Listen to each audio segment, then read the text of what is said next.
Hello, welcome back to my channel. My name is Melissa.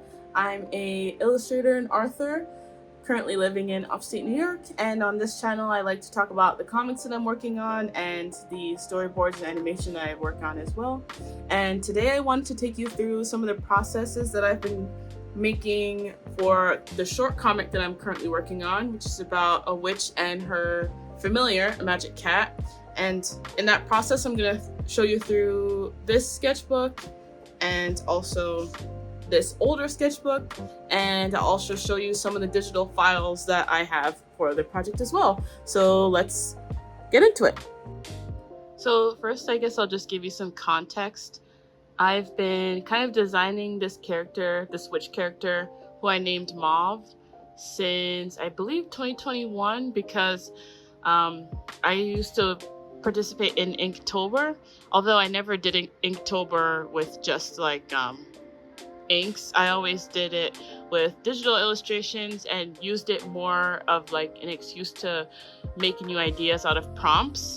And so for Inktober in 2021, each word prompt from Inktober, I just related it back to this one witch that I kept drawing. And then also this black cat. There was no like storyline through any of it. I just put this character in different situations, different emotions and stuff. Also, I was just trying to learn how to digitally paint better, because I was doing a lot of like animation for storyboarding stuff beforehand, and I hadn't really delved into like color theory and illustration type stuff. So I kind of used October of 2021 to force myself to get better at that, you know? Just make some things with color. So this was like her early design, just the pink and the overalls, which is okay, but I wanted to redesign her because I found that when I was drawing her in like different comics and stuff, it got kind of complicated to like draw the overalls and the shirt and then the cape, because I didn't know like where the cape overlaps the overalls, and then the straps would get in the way. So I just really like the color pink, which is why I wanted her to have on a pink shirt. But I think I'm gonna ditch the overalls. So I started to try and redesign her recently. And I guess let me show you what that's looking like right now. Yeah, so I think I'm just gonna give her like something more plain. As a character, she's kind of more quiet, more mysterious, so probably black. I gave her like a jean skirt, some white chunky shoes, and a hood. Just keeping it a little bit more simple, keeping her silhouette more simple. I think I'm gonna ditch the witch hat too. I did try and design her in a witch hat, but I don't really love it because I want people to see her like flat twisted crown, because I love that hairstyle and I do it myself sometimes. And honestly, the hat was kind of annoying to draw on her head all the time. So yeah, she just has a hood that she wears sometimes when she wants to be alone. So this is the design that I kind of landed on right now. We'll see how much I like it when I start drawing the comic. And let me show you some origins from where I started like really sketching her for the first time. All right. Welcome to my kitchen table. So this book is from, I think it's from 2021. It's one of those grid papers.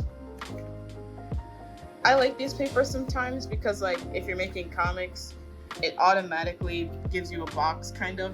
You can just draw straighter lines. You know, it's not really that big of a deal, but it's kind of nice. And usually these types of papers, the paper is usually nice and smooth and good for a pen. So anyway, let me skip ahead to some of the pages where I start drawing her. Wait.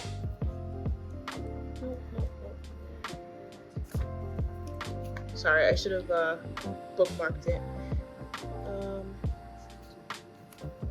Yeah, I have a lot of these sketchbooks for just sitting there for years, but it's nice to look back and see what I was thinking about, what I was drawing at the time. Oh, here it is. So yeah, so originally I just had drawn her a character flying on a broom. She's a witch. There's a black cat, and right now I think I was just calling it Mauve and the Magic Cat. And as I was sketching her a little bit more, I kind of started drawing like her in different scenes and little comics with her. Wait, let me see here. Yeah, like short little comics that I just kind of kept to myself in this sketchbook. So I never really brought it into Photoshop and cleaned it up or anything, but doing these things for myself helped me kind of evolve the character a little bit more, you know, like see what kind of world they live in. And I also just took a bunch of little notes in a notebook alongside this, where I just kind of came up with short stories with her, you know. So, yep, this is me thinking about where I wanted her to kind of be coming from and her personality. And I think the gist of it really is that the cat finds her while she's still in like witch school, because she's a bit of a loner, and she's like the smartest in the class, and so she doesn't really have that many friends, but she's actually really powerful and just kind of learning how to control her power at the witch's school. And on the other hand, the magic cat, who is yet to have a name, he finds her because he's drawn to her, meaning that he's her familiar, or else, you know, he's going to become his familiar because he feels that initial pull towards her. So they kind of like balance each other out, because the cat is really overconfident and thinks he knows all the skills necessary to be a witch's familiar, but actually he's really beginner. He's just a little kitten, so he doesn't actually know much at all. So in the comics, Mauve the witch is kind of teaching him how to do basic spells like teleportation, and in the end he becomes really good at it. But yeah, so the cat is overconfident, and the witch teaches him to kind of be a little bit more humble, kind of more of a servant to the community, as witches are supposed to be. And in turn, the cat kind of teaches Mauve that sometimes she can lean into her power, sometimes she can be confident. And in general, just teaches her to pretty much accept herself and come out of her shell a little bit, albeit slowly, because she'll always be a quiet introvert, which is completely fine. But the little kitten just kind of teaches her how to be more at peace with herself and with her powers. So yeah, there's a lot of fun little sketches in here of their dynamic. Yep, I think that's it for this book. Yeah, just random doodles here and there. So this is 2021, and so now I'll show you a more recent sketchbook where I think I'm gonna take it now. Alright, so this is my current sketchbook. Do you like my Little Pony sticker? I love My Little Pony. Anyway, let's see. Oh, this is some other stuff, but okay, so I'm starting to redesign the cat because I want the magic cat to have fire powers. So I was thinking about making him black and red, but actually, like, when I went back and started to like digitally color some of this stuff, I realized I didn't like black and red. I don't really like that combination for a cat. So I made him more of a tuxedo cat, but the white part of the tuxedo cat is a little bit more, I guess it's more like a light red, like a rosy red. So yeah, it's not so like contrasty. It's mostly black and like a rosy red, which I think kind of works better for like the aesthetics of the world that I'm putting these two characters in. But anyway, yeah, so when I design characters, I also like to write down their personality traits, on top of the paper so that I can get a better visual of what I'm trying to do. And it also helps me when I'm seeing these adjectives, it helps me design the character a little bit more. So I wrote down that this magic cat is silly, confident. As I said, he's like really overconfident in himself, but he can also be aloof. He's really excitable, and right now his only 2 powers are teleportation, which is the first basic spell that Mauve the witch taught him, is teleportation, and then the second one that he can do a little bit more innately is fireball. So that's him. Also, right now his name is just Magic Cat, but if you look at this little guy and you have a better name that he might be named, please let me know, because I don't want to just keep calling him Cat throughout the series, you know? He needs a name. He's a really cute little guy. So if you have any suggestions, send them my way. But, yep. He has sharp teeth. He likes playing. He likes pouncing. He likes hunting. He likes testing his power. And he likes being next to Mauve, kind of. They're still getting used to their relationship.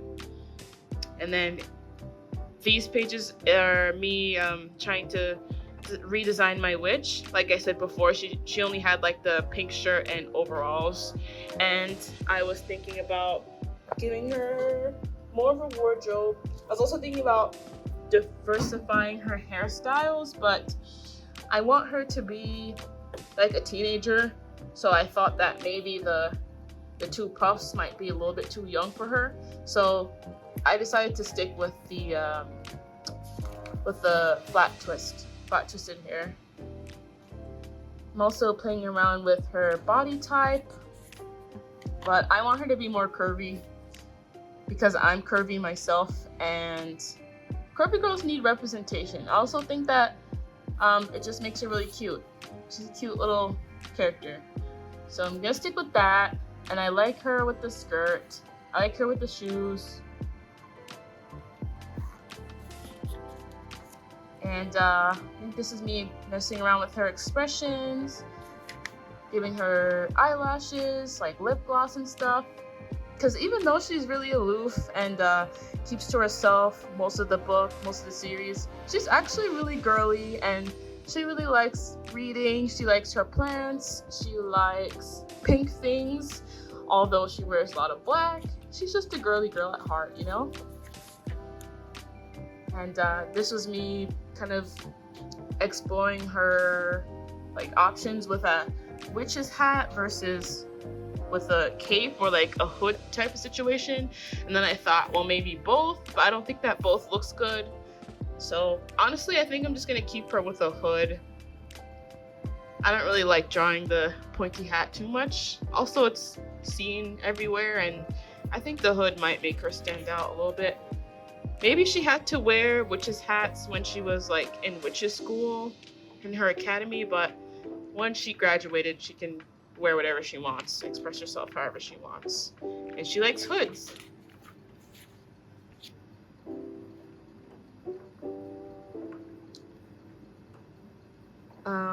Yep. So yeah, this is just me writing notes to myself about her again, about how she's shy, but how the cat makes her brave.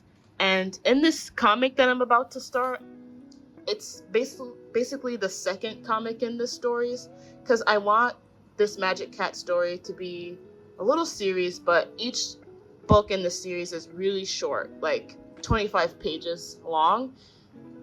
I guess 25 pages is not that short, but for comics it kind of is, because for example, the graphic novel that I'm working on, the one that I've been talking about on this channel, that thing is going to be like 250 pages, like an actual standard graphic novel.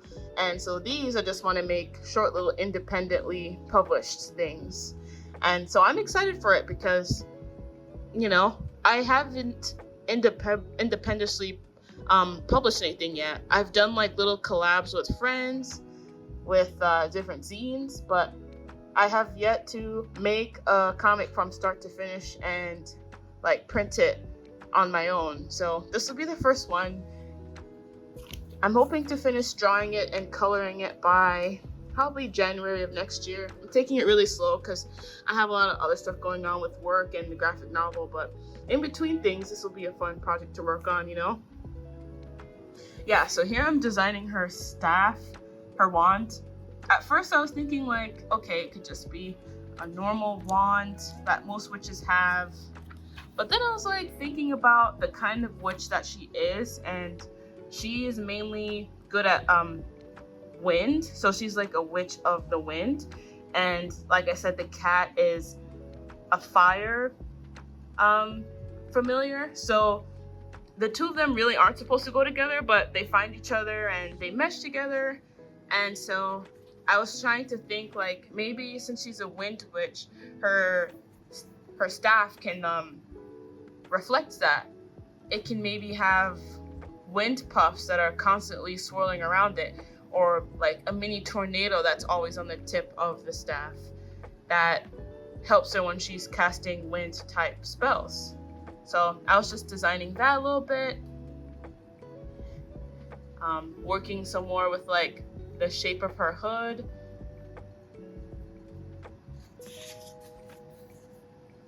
And then lastly, what I'm doing today, what I was doing earlier was trying to come up with the language for the spells.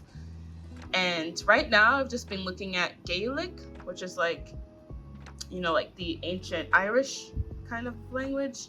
And because I like the way some of their words sound. So I've just been like Mod Podging some of those words and coming up with different spells. Since she's a wind witch, I was thinking, obviously the first one is teleportation because that's what she taught her familiar. And maybe how she teleports is she concentrates on the air particles around her since she's a wind witch, and then she picks out one distinct air particle that's going in the direction that she wants to go in, and then by focusing on that one point and saying the words that binds the magic to her spell, that she can teleport to wherever she wants to go. So that's the first spell. And then I was thinking the second spell might be a way of her to bring the wind towards her. So I was thinking maybe she could start off like opening her palms, extending her palms, and pulling the air towards her and it coming in towards her like that. So maybe for this spell she doesn't really need her wand. And then I was gonna come up with at least like 5 more. So that's 2 that I did today, and so I'll probably do 2 more and have that be that, at least for now. You know, don't have to go too crazy. This is only the first short story, right? So yeah, so that's all of the sketches in this more recent sketchbook. I actually just started this, I think, last week. So yeah, that's that. And I can also show you, well, this is the script. Oh, it's really dirty, I'm sorry. There's tea stains on there. This is like the script that I wrote out for this short story. It's really short, but it's about the witch and the magic cat on their first mission together, and they've been both called to rid the city that they're traveling through of water dragons, like water spirits. But because they're just learning how to work together, they don't really know how to work together in battle. So it causes them to clash a little bit, and they're not able to successfully defeat these monsters. But then in the end, we realized that it was mainly the cat because he was, for the first time, afraid of something. He was afraid of the monster that they were fighting. And so through them working together and fighting together, he overcomes his fears, and Mauve learns a little bit more about her partner, and they become closer. So that's pretty much it. Really short, although it's still 25 pages. But, you know, I'm excited to start doing it. So I will definitely keep you posted and updated with how this story comes along. So yeah, that's what I've been working on so far. That's the newer, shorter comic, Mauve and the Magic Cat. which, by the way, like I said, if you have any name ideas for that cat, let me know, because I'm taking suggestions. And then, of course, the graphic novel, which is a space adventure. Yeah, this is my calendar for this month of July. You can see how crazy it's been, just trying to get deadlines done for the graphic novel in time to pitch things. So I'm glad to say that I've finished, kind of like, I'm at a good place. Like, it's not finished, but it's at a good enough place to stop and then pick it back up in a few months. I definitely need some time off of it because I've been going really hard on it for a solid year nonstop. So I'm going to take some months off, but during those months off, I'm excited to work on this new project. Oh, and I can show you, like, these are some pages of the graphic novel that I'm working on. I think I've shown some stuff already online here, but basically anytime you see the girl with like these pink cheeks, you know that this is the main project that I'm working on, the graphic novel. And so you'll see me post some more about the witch and the magic cat, and I'm excited to keep exploring them and seeing how this short comic will end up. And since I have these two projects going on, maybe I'll create two different playlists on YouTube. One for things about the Space Girl adventure, and then one for things about the Magic Cat. And maybe I'll show you guys some more about how I make the comics, how I make the character designs, how I draw expressions, how I color it, like how I think about color theory. All that comes with writing and making a comic. I think I might separate it into two playlists since I have these two major projects going on. Let me know if you would like that, or if you have any other suggestions that you might want to see from a comic artist. And also let me know if you are making a comic yourself. Like, I'm very curious and eager to learn about how other people make their comics and how they plan out time for their comics around their schedule. I personally have a lot of other commitments besides this comic, but it's definitely a really great passion project, and I just can't wait to be done with at least one of these things so I can start, showing them at art fairs and stuff, even just for free. I would just love for people to just read my stories and have it be out there and printed. So that's the goal I'm aiming for. And honestly, like, it's a nice break from all the other things that I do with work, and I've been trying to take classes in something else to get me a promotion at my day job. So just having a nice cozy corner where I can draw my comics and come up with fantasy worlds and different stuff like that, it's really nice and fun for me. If you also feel the same way about your art practice, I would love to hear more about what you guys are working on. And with that, I think I'll probably go to bed now, at least wind down a little bit. So I hope you found something valuable from this video. If you have any suggestions on anything that I'm working on, I'm open for that. And if you just want to talk about comics that you're working on or any other art project you're working on, let me know. And also, just one last thing, I've been finding it really beneficial to have the two projects going on at once, the longer one and the Magic Cat short one. I feel like it helps to be bouncing off from one project to another, because it allows me to kind of stop looking at one project and then work on another one and then get back on the other project with fresh eyes. So it's really nice. Do you guys do that too? I feel like it's a good strategy to kind of keep momentum going, because it's not like you're stopping one project permanently. You're going to get back to it. It's just nice to have the break. Anyway, thank you so much for watching, and I hope you have a great rest of your day. Have a great week, and I'll see you next time. Bye.